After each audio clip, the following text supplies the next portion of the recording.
Salam qızlar, bugün sizə göstərim. Millə toxuyarkən sapımız yumaqda bitirsə, təzə sapı necə əlavə eləmək olar. Həmçinin rəng dəyişəndə də əlbəttə ki, yeni sap əlavə edirik. Eyni metod olacaqdır. Bu mənim istifadə elədiyim metoddur.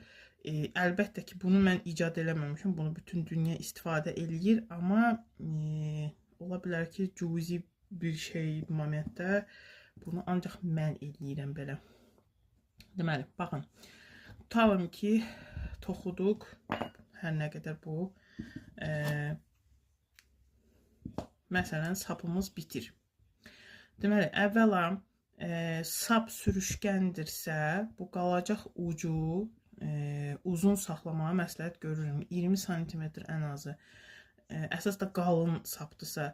Çünki sürüşkən sapı gizlətmək biraz əziyyətli olur, o sürüşüb çıxır, yəni yuyulana qədər. Ona görə uzun uc saxlayırsınız ki, bunun hamısını da rahat gizlətmək olsun. İndi sap gizlətməyi də bir ayrı göstərəcəm, o heç. Deməli, ucumuz bitir, sapımız bitir, bunu burada saxlayırıq. Deməli, əgər sıranı əvvəldən başlayıramsa, belə döndərməli sırada, yeni sapı dərhal kənar ilmədən əlavə eləmirəm. Heç olmasa 2 ilmə, ən az 2 ilmə toxuyuram həmişəki kimi. Naxışınız nədirsə, siz də belə toxuyursunuz. Məsələn, ikisini toxudum, sabitlədim. Bundan sonra yeni sapı əlavə eləyirəm. Bunu fərqli rəngdə elədim ki, bunu bərkitməsini görək, baxaq. Bu ucların özünü gizlətmək, bu naxışın içinə tikmək bir ayrı məsələ. Bir də ki, burada toxuma prosesində də bunu birləşdirə bilərik. Məsələn, 2 ilmədən sonra təzə sapımı əlavə eləyirəm. Baxın, belə. Çox primitiv şəkildə. Yəni, burada xüsusi bir şey yoxdur. Buradan ilməyə keçirəm. Sapımı əlavə eləyirəm. Okay.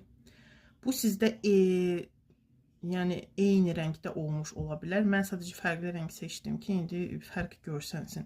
İndi buradan sonra mən nə edirəm?